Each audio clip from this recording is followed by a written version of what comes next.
Hello बच्चों, Kamala academy में आपका बहुत बहुत स्वागत है। आज हम पढ़ेंगे मराठी कहानी गाढवाची फजिती।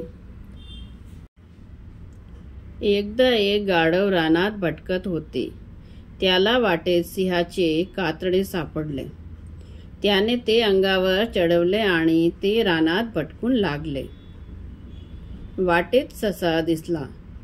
गाढव ससा जवळ गेले। ससा घाबरून पळत सुटला। गाढव हरणाजवळ गेले। हरणही घाबरून पळत सुटले। गाढवाला खूपच गर्व झाला। त्याला वाटले आपण ताकदवान झालो। सर्व प्राणी आपल्याला घाबरत। आपणच आता या जंगलाचे राजे। तेवढ्यात तेथे एक सिंह आला। त्याने मोठ्याने गर्जन केली। त्याबरोबर गाढव थरथरू लागले। त्याच्या अंगावरील सिंहाचे कातडे खाली पडले। त्याची फजिती पाहून सर्व प्राणी खो खो हसू लागले। गाढव खाली मान घालून पडून गेले। यह स्टोरी आपको अच्छी लगी है तो please like share and subscribe कीजिए। Thank you.